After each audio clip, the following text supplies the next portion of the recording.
Lieutenant Governor, Senate President Pro Tem, our new House Speaker, Democratic and Republican leaders, esteemed members of the New Mexico Legislature, honorable members of the Judiciary, former New Mexico governors, tribal governors, former Senator Pete Domenici, the state's first gentleman, my husband, Chuck Franco,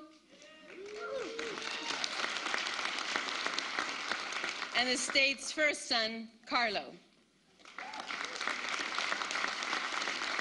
And to all my fellow New Mexicans, it is an honor to join you for the annual State of the State Address and open this legislative session. This session, we must lead with courage.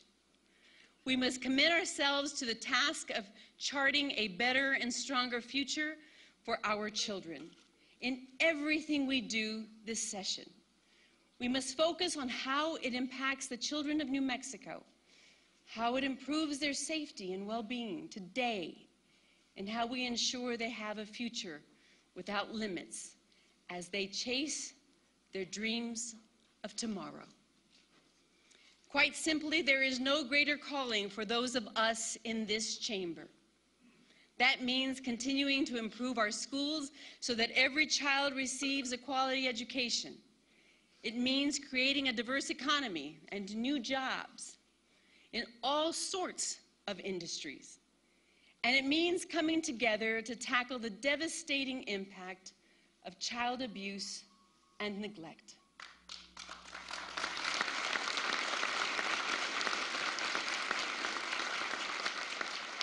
My friends, I am grateful and blessed to have been reelected as your governor. I am humbled by the strong support that we received statewide, from Gallup to Hobbs and Albuquerque to Las Vegas. And yes, Republicans in particular had a strong showing on election night, with candidates who supported tax reforms and education reforms, defeating incumbents who had been defenders of the status quo. Consequently, there is a new Republican majority in the State House.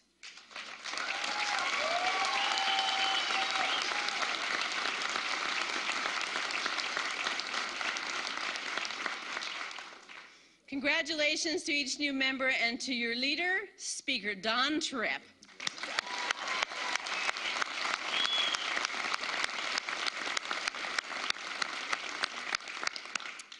But as I said in my inaugural address, voters didn't choose one party over another in November. I firmly believe they chose progress over politics, to move forward and to keep reforming. And that's my commitment, to work together with Republicans and Democrats to make New Mexico an even better place to live for them and their children and their grandchildren. Let's build upon the foundation we have laid over the last 4 years, because we have accomplished a great deal together.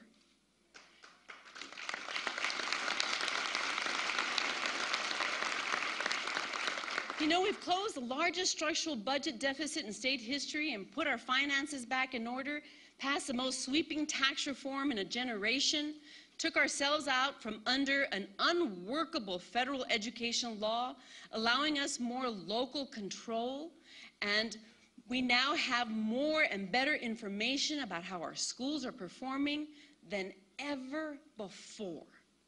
We reformed Medicaid to make it more patient-centered and expanded Medicaid, providing health coverage to 185,000 more New Mexicans.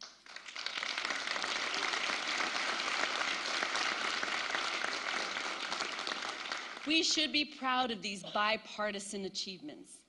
And as we look ahead, know this: I will not mark time. And I ask that you make that very same commitment. I ask that in every decision we will choose courage over comfort, change over stagnation, reform over the status quo, the courageous route paved with policies that will outlast each of us and fundamentally improve New Mexico.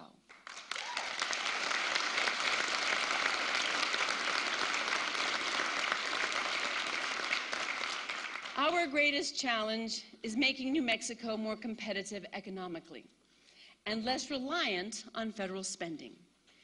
It's about charting our own course and creating an economy as diverse as our great state, so that our children and grandchildren can find good-paying jobs right here in New Mexico when they finish school. We've worked toward this goal in a bipartisan way. We cut the business tax rate by 22%, stopped unfairly taxing our exporting manufacturers, more than tripled the size of our closing fund to attract companies, invested in job training to help small businesses, focused our tourism dollars behind smart advertising and our record-breaking New Mexico True campaign. On our watch, exports to Mexico are at an all-time high. We've been ranked #1 in the nation in export growth.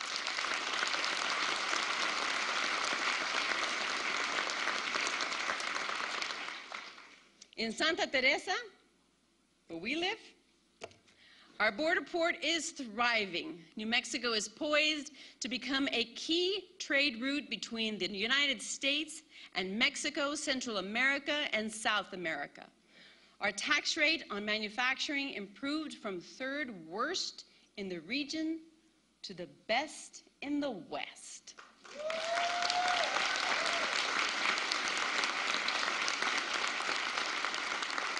Even more promising, over the past year, we created 14,000 jobs and our private sector grew at a rate of 2.4%, lifting us in the state-by-state rankings all the way to the 15th fastest growing private sector in the country.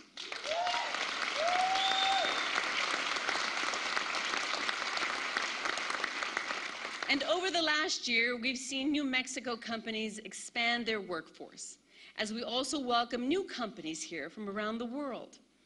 A few of these small businesses have joined us today. Local companies like Pesco in Farmington, a family-run manufacturer that recently committed to adding 150 new employees over the next few years. Kyle Rhodes and Ginny Baxter, thank you for being here. Thank you.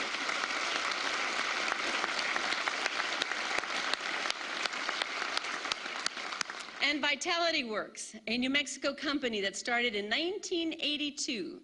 They added 50 new employees this year and continue to grow and do business throughout the world. Mitch Coven and Jackie Keeper, you do great work. Thank you for being here as well.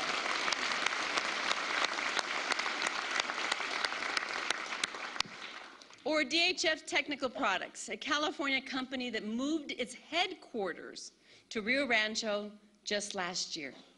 Just like Southwest Steel Coil and Flagship Food Group, 2 other California companies that are bringing jobs here. Dan Castilleja and Larry Fell with DHF said publicly, it was our newly competitive business environment, what you all helped to create, that led them to make such a dramatic move. They also noted that they could have chosen to do business anywhere in the country, and they chose us. Dan and Larry,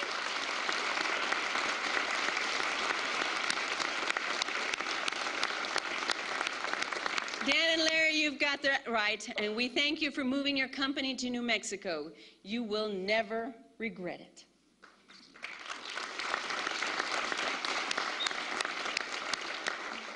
Whether it's these or the dozens of other companies that have committed to growing or relocating in New Mexico in the last year, they are proof that we can compete. We don't have to rely on Washington to dictate our future. But there's obviously much more to be done.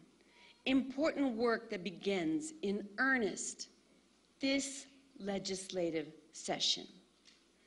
First, I believe small businesses drive our economy, and they need a level playing field to compete with big corporations. I come from a family of small business owners. I've seen it. We should partner with these risk takers and provide additional funding for our successful job training program, where the state pays a portion of the salary of new employees hired in New Mexico while they're being trained. We should invest more in Main Street districts, particularly in the rural areas, where we have seen literally hundreds of new small businesses start or grow in the past few years. And I am proposing targeted tax relief for small business owners to reduce the personal income tax burden on small business owners during the early stages while they're hiring new employees and getting off the ground. Let's grow our small businesses. They're taking great risk, and they deserve our support.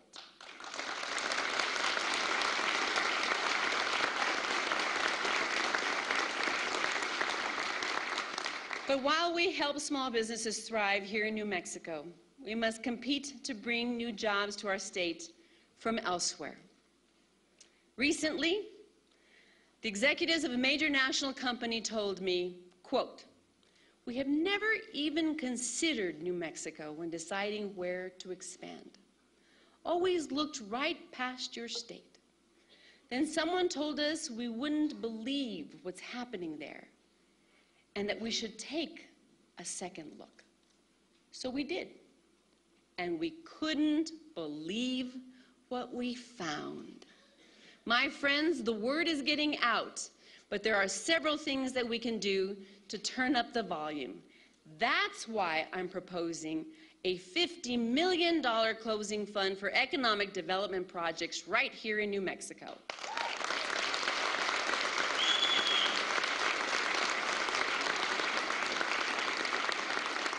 We should also provide specific incentives to attract companies to move their headquarters to New Mexico. And there are common sense measures we can enact this year that won't cost state government a single dime, but would save New Mexicans money and make New Mexico a more attractive place to do business. For example, I firmly believe that every person should be allowed to choose for themselves whether they want to join a union or contribute to one.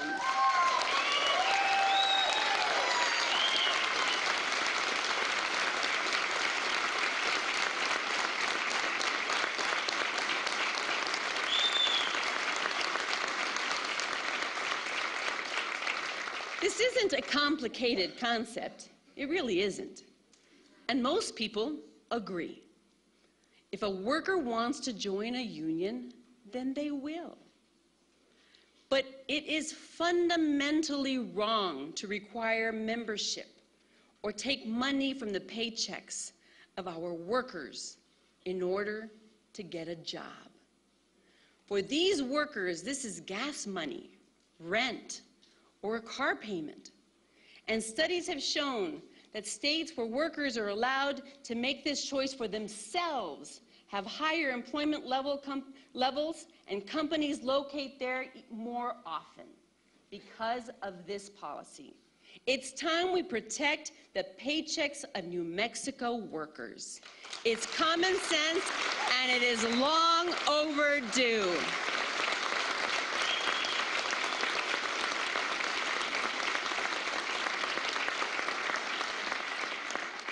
We need to make New Mexico a high-tech jobs leader as well. After all, we have all the necessary pieces: national labs, our bases, high-tech companies, and quality universities. But the good ideas being worked on at our labs and universities right here in New Mexico need to be brought to the marketplace here as well.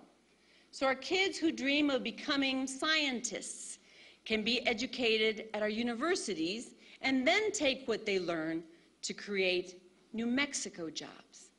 We can make that happen through the Technology Research Collaborative.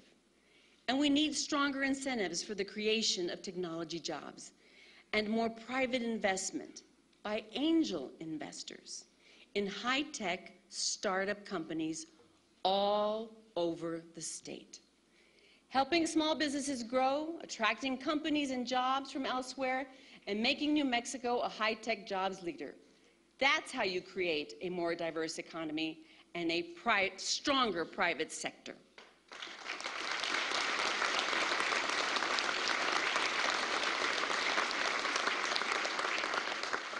Of course, we also need to build a stronger foundation for economic growth, in particular, better infrastructure and a talented workforce. Last year, I am proud that we came together to support $89 million in new water infrastructure in New Mexico.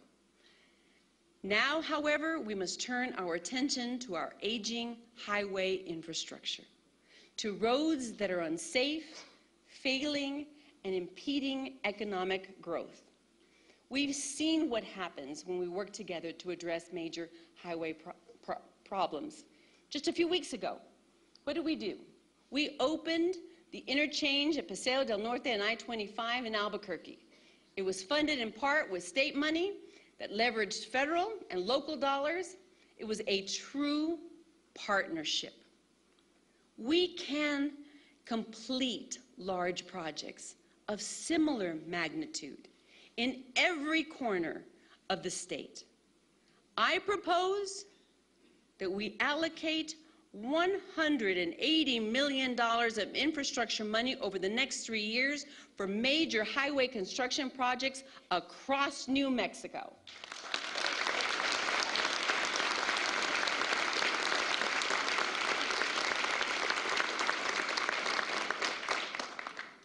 But even more critical to building a strong foundation for our economy is our workforce. Are they well educated? Can they read? Did they graduate? Are they capable of holding the jobs of tomorrow? Because if they are all these things, they are employable. There is no question they will be able to create a brighter future for themselves and their families. No question they can seize the American dream. No question they can fulfill the desire in each of us to see our kids have it better than we did. I firmly believe that education is the road that will lead out of poverty for each New Mexico child, for each struggling family, and for our state as a whole.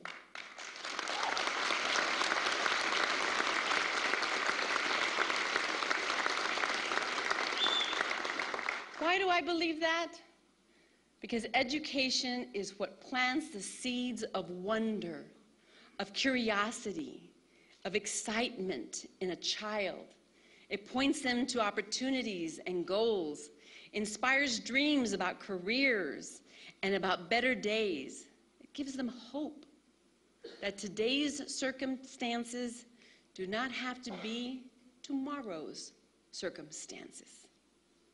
If we agree education is that powerful, capable of lifting a child's spirit, a family's future, and a state's economy, then a quality education is what we must ensure every New Mexico child receives.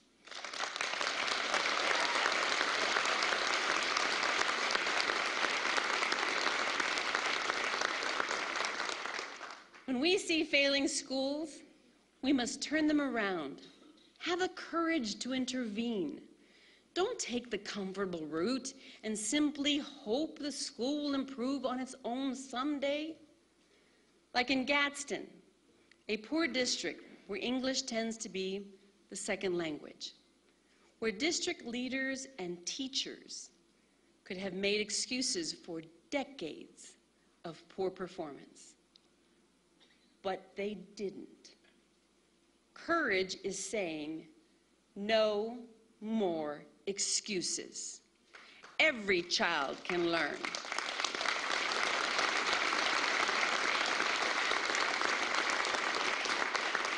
They took a district that had only one A school 4 years ago to 5 A schools today, 9 DRF schools back then, to 0 right now.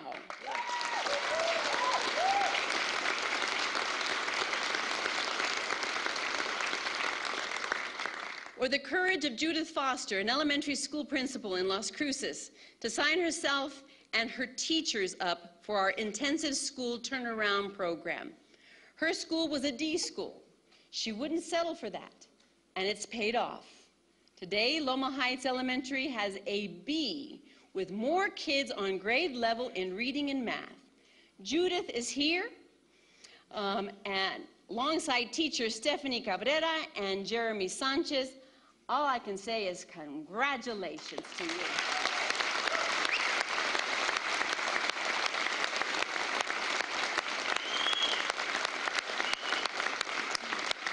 Now that is progress, and that is what it will take. School by school, we can turn education around. But to improve these schools, we must empower struggling teachers and principals. Give them proven tools and strategies. Last year, we started the Principals Pursuing Excellence program. We paired principals whose students were doing well with those students who were struggling and helped them engage in an active mentoring relationship. 1 year later, over 50% of the participating schools increased at least one letter grade. Pewaukee Superintendent Adan Delgado says it's making a difference in his district, and 2 of his principals are here to attest to that. Stacy Mascarenas from Pewaukee Valley Intermediate School and Vera Trujillo from Pewaukee Valley Middle School, both of whom had the courage to take part and whose schools have seen great growth in their kids and in their grade school. Congratulations to you.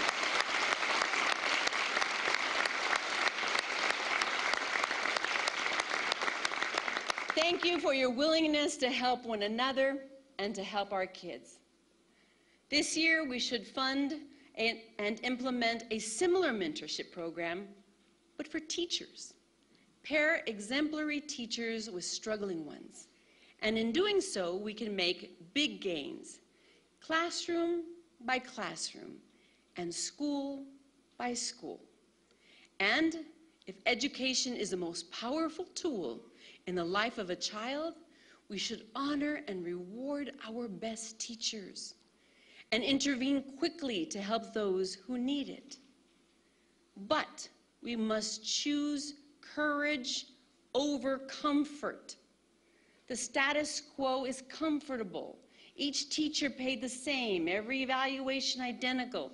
The misguided belief that all teachers should be simply labeled as meeting competency, and we know better. Those are comfortable notions, but they do not center on the one question we should be asking above all others when it comes to education. Are our children learning? That is the question. If that is a central question, then there is no doubt we would embrace reform. Yes, we're evaluating our teachers in a more meaningful way than ever before. And I understand that change can be difficult and it can be challenging. I get it. But we continue to listen to ways in which we can improve and make the process better. I will meet anyone halfway, so long as our children learning is the only goal in front of us. We also continue to look for ways to better support our teachers because we know how important their work is. For example, teachers tell me 2 things most often: that starting teachers aren't paid enough and that they shouldn't have to spend their own money from their own pockets on school supplies in their classrooms. And I couldn't agree more. And that's why I'm proposing that we raise starting teacher salaries by an additional $2,000 per year to help us recruit and retain more good teachers.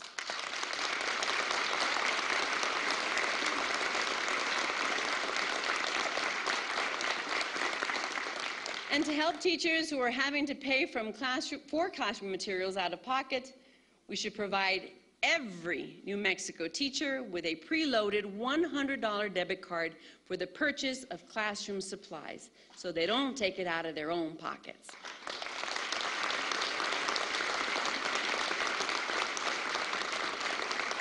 I also recognize how difficult it can be in a state as large and rural as ours to recruit certain types of teachers: bilingual, special ed, math, science. So let's offer 2-year stipends to these types of teachers if they're willing to teach in schools or districts where recruitment or retention has been a challenge. And I firmly believe that we should allow adjunct teachers into our high schools to teach certain difficult subjects. Scientists from Los Alamos or Sandia teaching 1 or 2 chemistry classes. Well-trained researchers teaching geometry or calculus. Again, if our goal is to provide our kids with the best instruction possible, these are opportunities we cannot pass up.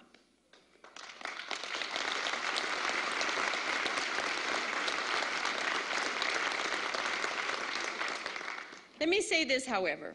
If education is the key to a brighter future for our children, then we must have the courage to demand that our kids are in their seats and are learning. Truancy is a cancer in our schools. Today's habitually truant kids are indeed tomorrow's dropout students. It is our collective problem. And we know who the at-risk kids are. Teachers say they can spot them a mile away. Detached, behavior issues, lack of interest in school, and their peers. So I propose that districts with high truancy problems come to the state with local plans to stop it. Which middle schools could really benefit from having social workers on campus to interact with at-risk kids? And in the high schools that are fed by these middle schools, let's hire dropout prevention coaches whose sole purpose is to see these kids receive a diploma. Of course, despite our best efforts, some young people will not get the message until we have the courage to be tougher. To that end, we should pass legislation that would not allow habitually truant students to obtain or keep their driver's license.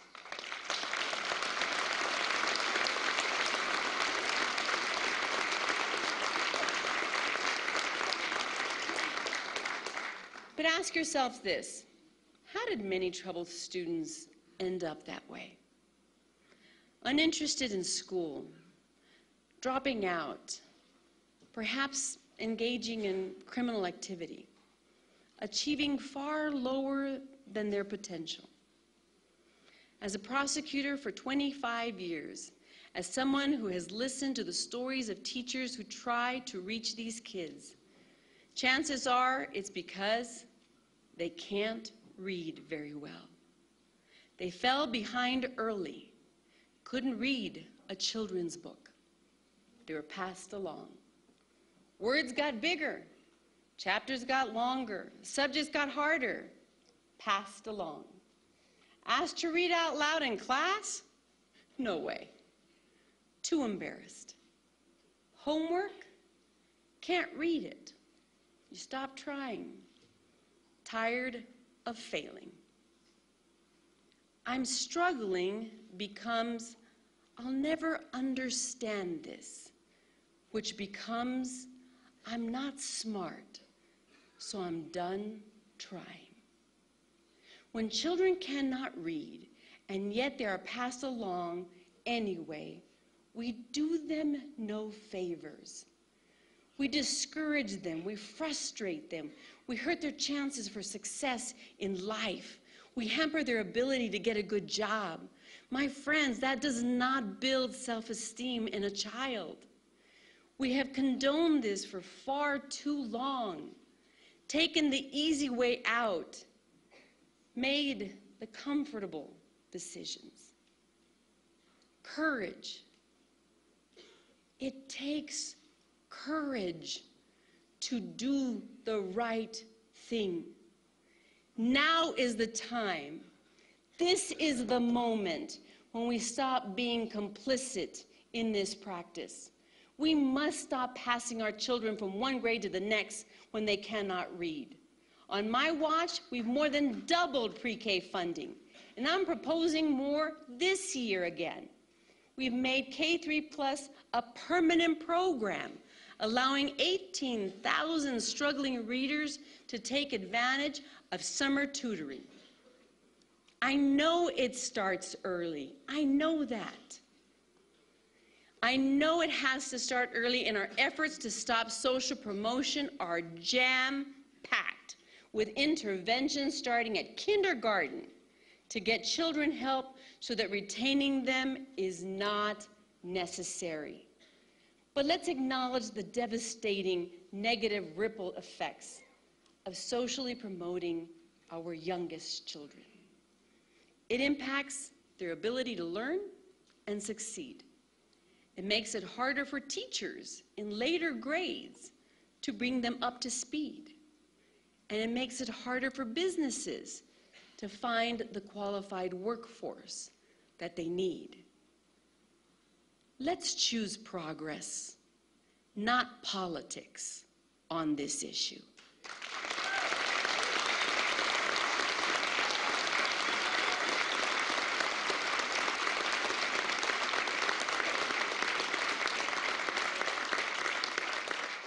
You know, it's true, we're making gains. Our Hispanic kids and low-income students are among the leaders in the nation when it comes to advanced placement success. And our lowest performing students are making progress we haven't seen before. We are seeing glimpses of what happens when we choose reform, but we have a lot of work left to do. Let's put our students first, and ultimately, we can create thriving families and a stronger New Mexico workforce. Isn't that what we want? And isn't that what they demand? There are other questions that businesses ask also when deciding where to locate and whether to expand. Questions beyond whether the state's finances are in order, whether the state's tax policies are fair, whether our education system is preparing an adequate workforce. Things like, will we get a fair shake? Is the playing field level? I'm proud of what we have done to increase confidence in state government. After all, 4 years ago, that confidence was shaken to its core. Corrupt contractors aren't allowed to do business with the state any longer. Judges can now take away the pensions of corrupt officials. And we have recovered over $29 million in taxpayer money that was squandered in the Richardson-era pay-to-play scandals.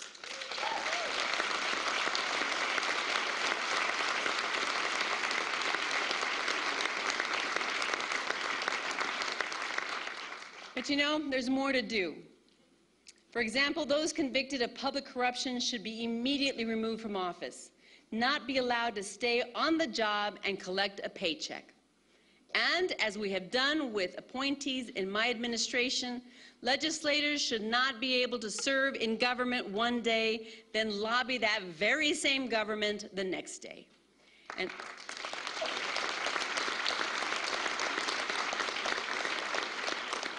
And while we're at it, let's adopt a few other just common sense reforms.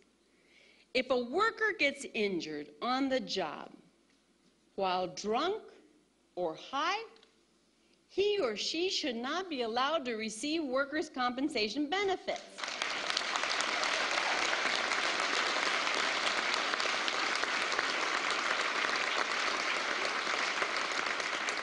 And partisan elections should have no place in the selection of our judges. These are basic reforms, and by enacting them, we can show the outside world that government in New Mexico just makes sense.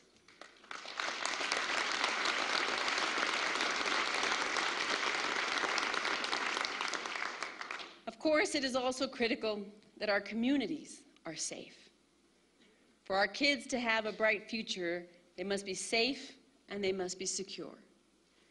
In past years, we've strengthened sex offender registration and closed the loophole that allowed out-of-state sex offenders to come here undetected.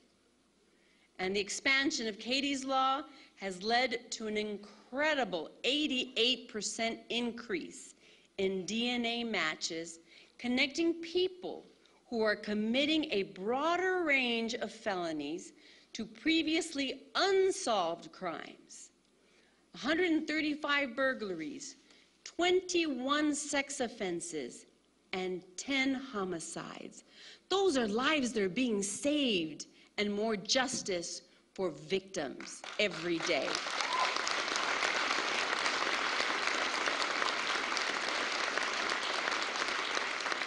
You know, in addition, alcohol-related fatalities on our roadways in 2013 were at an all-time low.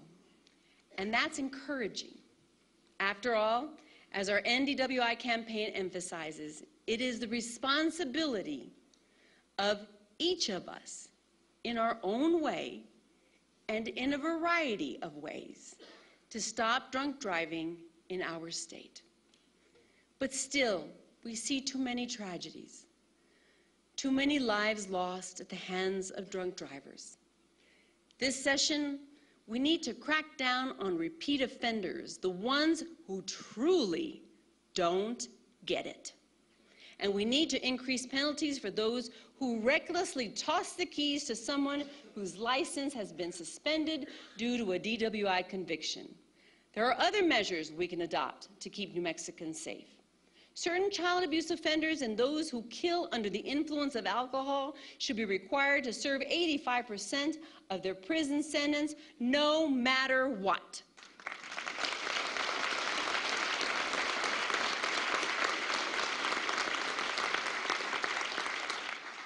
And let's do what the people we represent have demanded. It is time to repeal the dangerous law that gives driver's licenses to illegal immigrants who come here from around the world.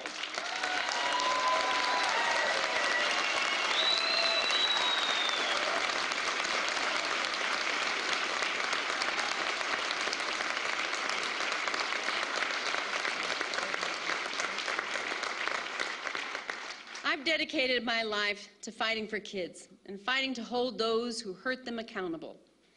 I've seen the devastating effects of child abuse firsthand. And over the next 4 years, we must redouble our efforts to stop child abuse in New Mexico. We can start with common sense initiatives. Create 7 new child advocacy centers where the police officers and CYFD caseworkers who investigate the same abuse incidents work in the same building, alongside safe house interviewers and other social service groups. Because preventing child abuse is a team effort, as is investigating it. We should also hire more family support workers who focus specifically on helping those families who have had several referrals to CYFD for abuse or neglect issues. Routine checks on the family, regular guidance, and counseling. We will also have the technology in place to finally allow police officers access to the CYFD history of a family when they're dispatched to a child abuse incident. That will be in their hands. And to better recruit and retain caseworkers in state government, I propose establishing a new loan repayment program where the state pays a portion of our caseworkers' student loans in exchange for their service.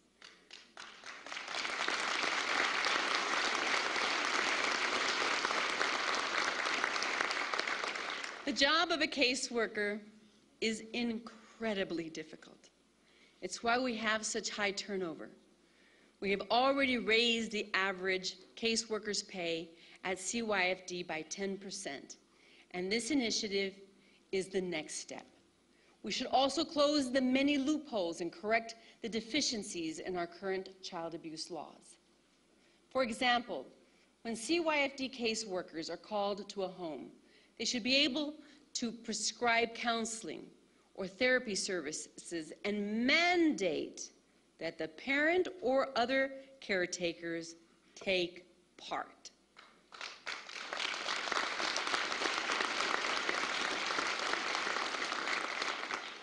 Additionally, every single person in our state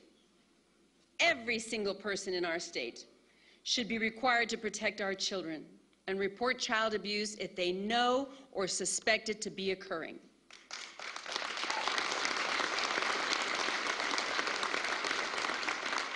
That's always been the law of the land, but sadly, a recent Court of Appeals decision ignored decades of precedent. Let's see that matter straight. Let's get it straightened out and we protect every single child in New Mexico.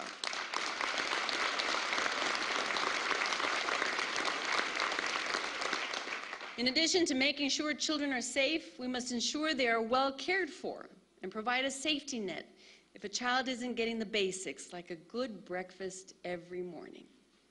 That's why I support expanding the Breakfast After the Bell program beyond just elementary school to middle and high school students as well.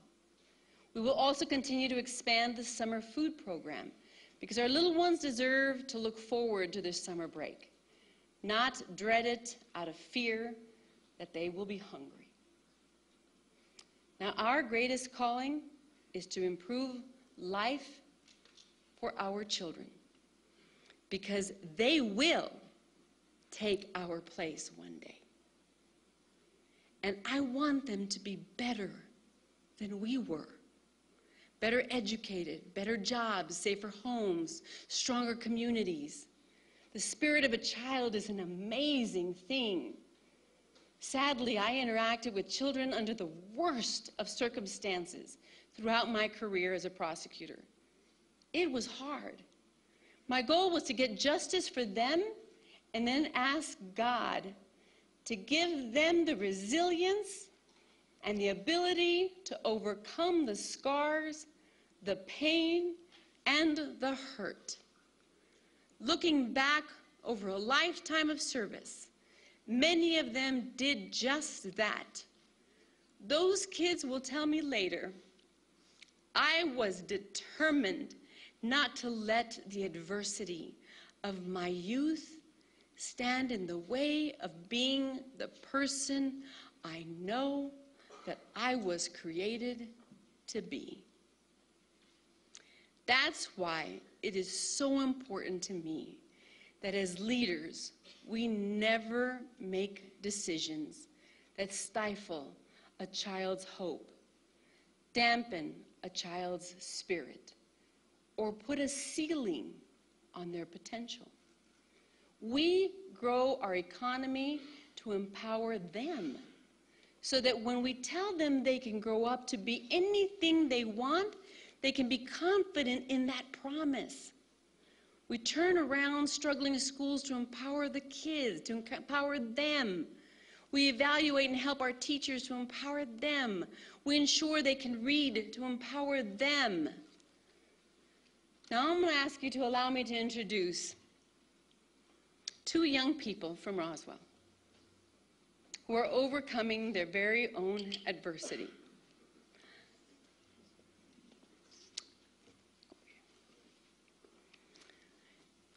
I've gotten to know them. I've gotten to know them well over the past year, ever since they became the victims of a horrible act of gun violence at their middle school. The last time we were gathered in this chamber together, in fact, they were both in the hospital receiving treatment for their injuries. You've thankfully seen their beautiful smiles on the news a few times since.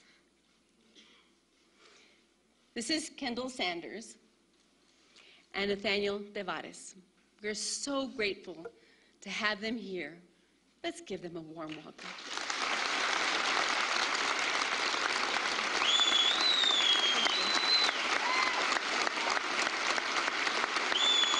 Don't have to get over it.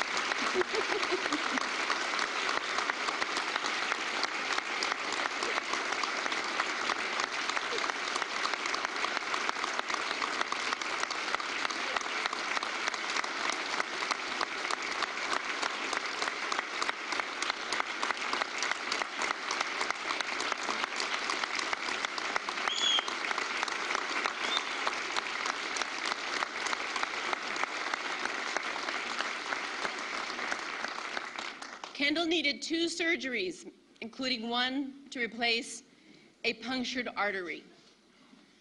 Nathaniel is blind in his left eye. Both still have lead pellets in their bodies. Theirs was an unthinkable experience. And the road to recovery will be long. Now, Kendall has said she wonders if she will ever be loved because of the scars she has. Kendall, yes, you are and will always be loved.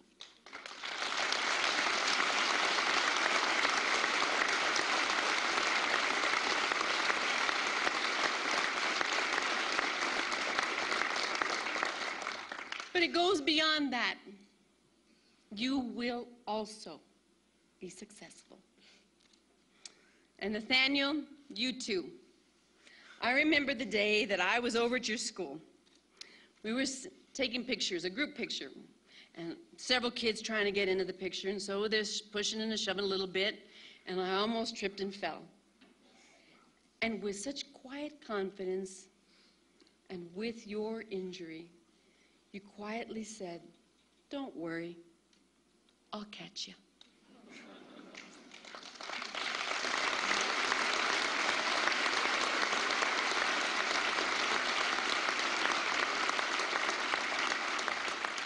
We're pulling for both of you, and it is my hope that our actions in this legislative session will say firmly that we are pulling for every New Mexico child to be as successful as their hearts desire, to go as far as they want to go, to be whomever in life they want to be, no matter how they grow up, no matter their background, and no matter the adversity that they face. And to do good and to be better than we were. Ladies and gentlemen, now is the time to choose progress over politics. Now is the time to be courageous and bold, not comfortable and apathetic. Now is a time to commit to change and to reform that will better the lives of our children, because they deserve our very best, and we should resolve to give it to them.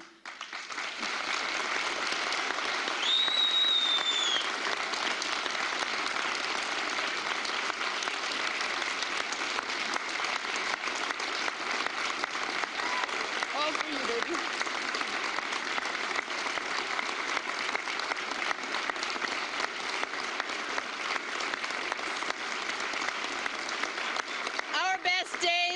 Our best days are ahead of us, New Mexico. God bless you all. God bless our great state. And let's move forward for our children. Thank you, and God bless New Mexico.